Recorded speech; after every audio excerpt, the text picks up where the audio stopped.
Welcome to part 6 of Blaster Master 03. Let's go meet the parents. Or in this case, just Jennifer at the moment.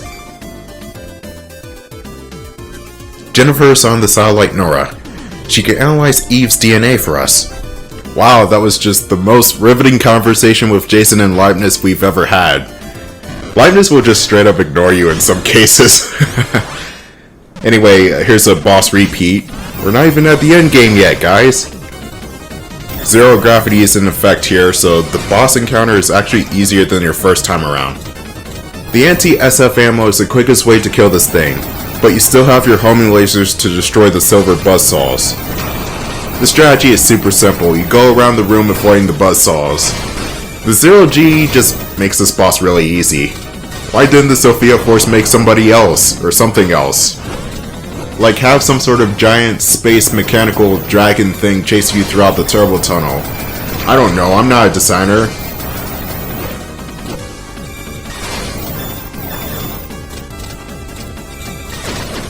And he's dead. Oh, that was the hardest boss fight in the whole entire game. Including the last boss. Anyway, for all of our troubles, we get the X Shredder. Or 9 Shredder. It's a shield type of weapon that deploys a whole bunch of spinning blades around Jason. It can also be comboed with the Turbo Whip, as well as the rushing attacker. The X Shredder is a good shield weapon. It will deflect most shots coming your way and do damage to enemies you come into contact with. Anyway, we got this weird dungeon with no enemies that probably shouldn't exist because we also got this really big ass hallway here. I guess this is to build up anticipation or something, or rather a transition, but still, kind of jarring pacing. You're gonna want to summon the tank first before you jump down here and activate the switch, otherwise you'll get stuck and you have to go to the pause menu to retry. Now here's the part we've all been waiting for. We're actually going to meet Jennifer Gardner in the flesh. No bullshit. No end credit screen, no sort of instruction manual to tell us who she is. Jason Frutnick is going to meet Jennifer Gardner in person. The American continuity will finally get to mix with the Japanese continuity. But first, let me get this health power up real quick. There we go. That's going to bother me if I don't get it. This next part of the episode is going to be a lot of exposition and overall very chatty. So grab your popcorn. And true to her word, take this! Hypershot! Zoom! What? That was just a warning shot. Is this girl the one Kane told us about? Excuse me, is your name Jennifer? Nopers! I'm Ava. Are you here to see my mom? Mom! There's a visitor for you! Right, of course. I was surprised there for a moment. Meet Jennifer. So you must be Jennifer. Yes, that's right. I'm Jennifer Gardner. Kane told me all about you. You must be tuckered out after all that. I don't mean to rush you, but could you give me that DNA sample with Eve's signal? Oh, sure, here it is. Thank you. I'll start analyzing this right away. I'm going to contact Kane too, so hold tight for just a bit. Baby Metafighter! Ava probably has the most overpowered tank in the whole entire game, and it's a toy. Sorry for the wait. Kane, can you hear me? Yeah, loud and clear. I have the results here. Unfortunately, they're still preliminary, so I can't draw any solid conclusions, but it seems Jason's guess was correct.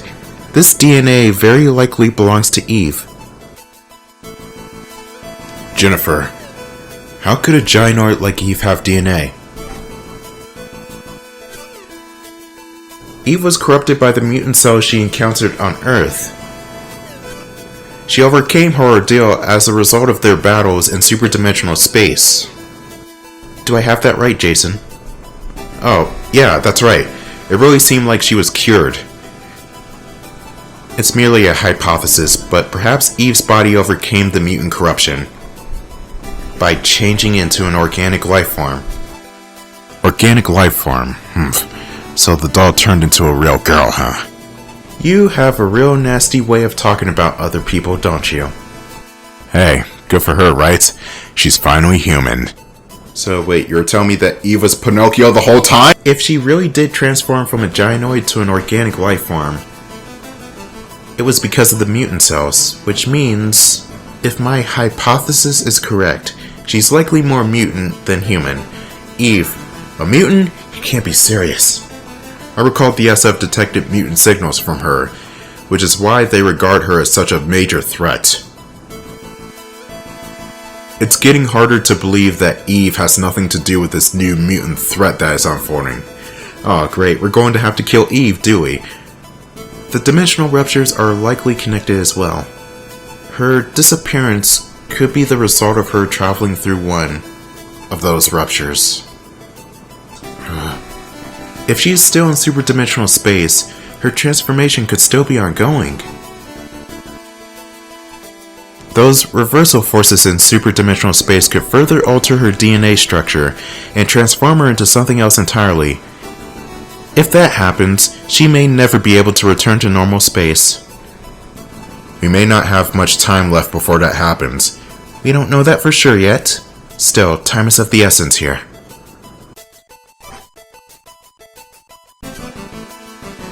Jason, you won't like what I'm about to say.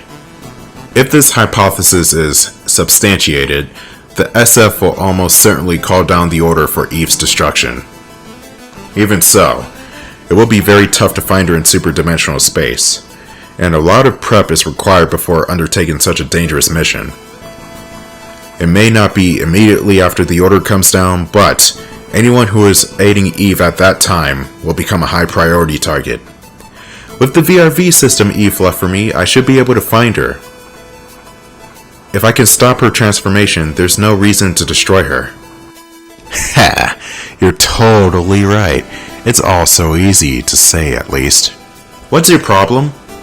The mutant cells can be suppressed with Sophinium, the source of planet Sophia's energy. However, the effect is only temporary. I didn't have a single doubt when I left Earth with Eve and G Sophia that somehow on planet Sophia there would be a way to save Eve. Sophia's current technology has no way to fully neutralize mutant cells. In the end, even Sophia had no way to stop the mutant corruption. Alright, what should we do then? Even if you manage to find Eve, there's nothing more we can do. No! That can't be! Huh? I thought you were supposed to be a boy genius. Leibniz? Isn't there an entire planet that is poisonous to the mutants? Poisonous planet? Oh! Now I remember. Stranga. Aw crap, my counter senses are tingling! We came across the planet Stranga during our journey to Sophia. The weird environment and wildlife overpowered the mutants there. We may be able to do something with the plant life on Stranga. Plant life? That's a little hard to believe. But it's the only lead we have. Thank you, Leibniz.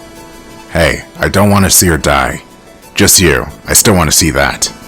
At least Leibniz has grown some semblance of a heart now. Even so, I owe you one. Let's get ready to go, Leibniz.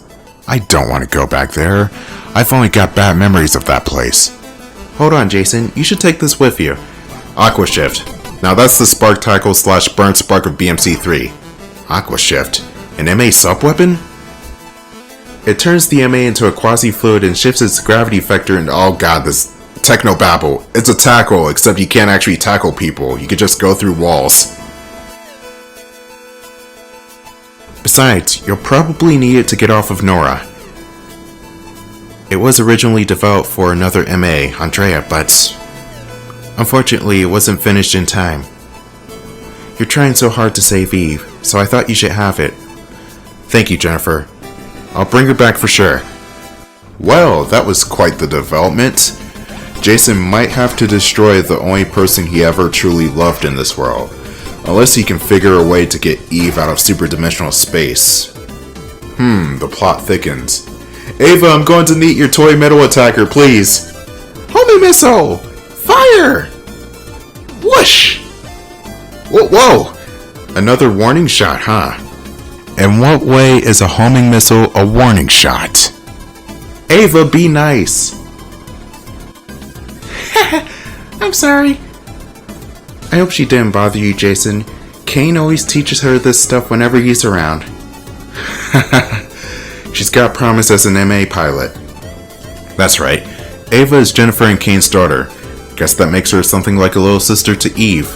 Wink wink nudge nudge, this might not be the last game in the series. He said homing missiles go whoosh! But sometimes they don't hit their target. Oh. Yeah, that's true. They still miss sometimes, even though they're homing.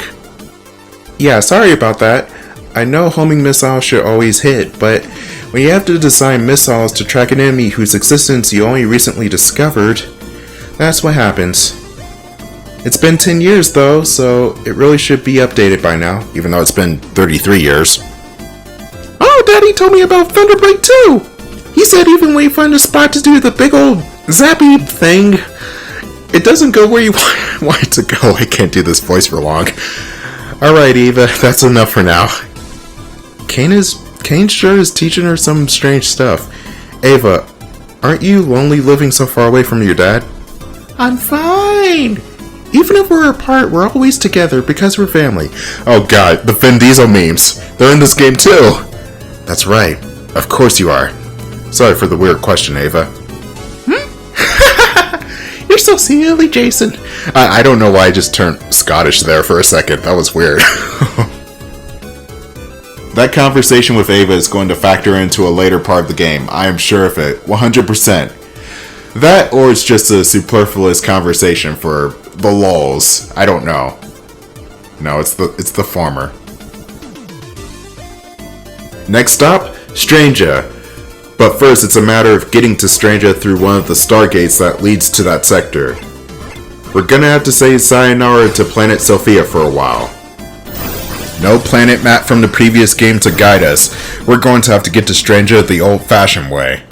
By going into an SF dungeon and looting all their shit. And now it's raining. Hopefully the microphone's not picking that up. The NORA Satellite system is divided into 3 sub-areas. The Turbo Tunnel, Jennifer's quarters, where we're currently at, and the Atmosphere. The Atmosphere section will look like a whole bunch of different squares that are separated from each other on the map. And that's because it kind of is. The Atmosphere is just a whole bunch of different screens that are connected through portals. I've heard people compare that next section to Sabrina's gym from Pokemon, but it's not even close. They're wrong. Just look at the map and you should know where to go.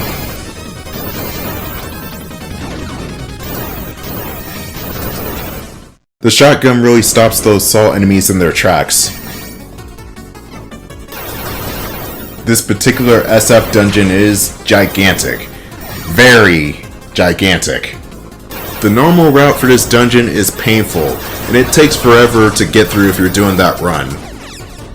The weapons puzzles in the other route are obnoxious to deal with. You're basically going from room to room activating a whole bunch of switches while at the same time avoiding the SF drones, which are pretty tanky. Haha, tanky. Get it? Because tank. Not funny. It becomes more of a chore to deal with over time, especially when you got 3 to 4 doors to open at once. Which is why I take the super dimensional routes, because it's a lot quicker and you're blasting enemies that are significantly weaker. They're still bullet spongy, but they're not as powerful as the SF drones.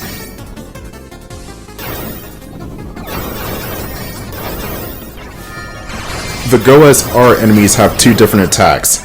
If you're close by, it will shoot out this lightning whip, which is kind of similar to how it worked in the first game. If you're far away, it will shoot out this really random scatter shot, which sometimes will go towards you, sometimes will just go everywhere else but you. Very random attack, that one.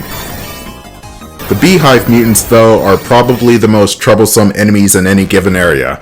They were in the second game too, and they were just as annoying. They will constantly shoot a whole bunch of bees at you. It can be mitigated if you have the crosswave at full max, or even the whip will cut them down to size. But if you don't, good luck trying to avoid them because they will be everywhere. And then you have the Evil Eve clones who are quite intent on touching Jason. They don't even need a white van. They're just there being absolutely creepy. Get these bitches away from Jason, please. But I'm looking on the bright side though. In the next part, we'll be out of the Evil Eve's grasp, right into Kana's grasp. Oh god. That's actually kind of worse.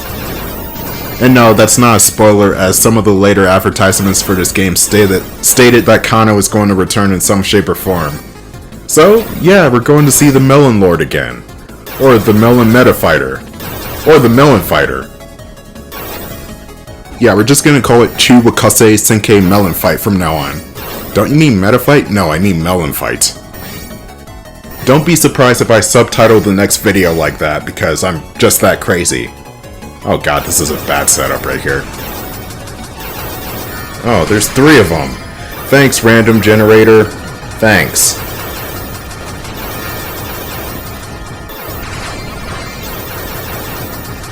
Oh god, there's already too many bullets on screen.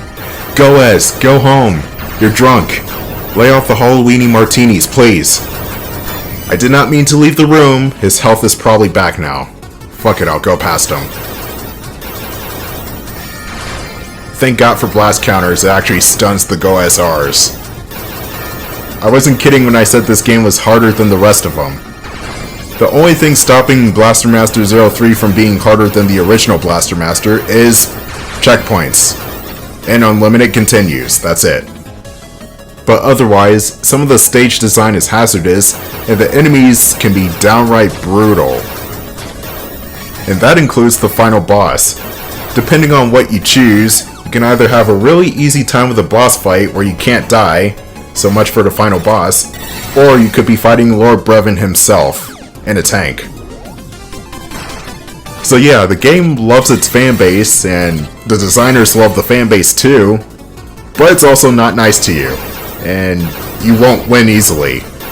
You're probably going to die at least 10 times on this game, most of those times on the final boss alone, but we'll get to that eventually. And when you practice enough, you'll become good at the game anyway, so does it really matter?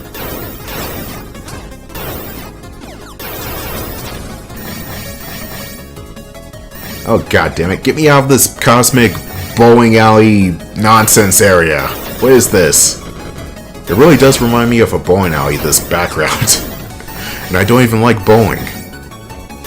Whenever I get asked to go bowling, I'm just like, okay, fine, but where's the nearest arcade machine or the freaking pizza parlor? Because I'm not going bowling, I just don't like the sport like that. The only sports that I get into are football and basketball, and that's only slightly. I'm not a big fan of hockey, I don't like soccer at all, I can't understand it, and baseball is boring, I don't like baseball at all. And then there's golf too, I guess. Well, I love Happy Gilmore. Golf, on the other hand, we need to take the dimensional tunnel near here to get to Stranga. However, it looks like a swarm of wormholes appeared near the tunnel. Jeez, things like this always happen when we're short on time. Oh man, does that mean we'll be late getting to Stranga? I can barely hold my sorrow. This guy really doesn't want to go to Stranga, huh? What exactly happened to you back there, Leibniz? We're even getting signals from a dimensional distortion and a boss mutant. I love it. This is going perfectly. A boss mutant, huh? The wormholes and ruptures might be its doing. We don't want to get attacked while we're inside the tunnel. I'll need to defeat the boss first, just to be safe. Ribbit? This is so lame. Your positive attitude is positively nauseating. Well, Leibniz, you can puke next part, because next time on Blaster Master 03, we're going to teleport about this rather strange atmosphere area.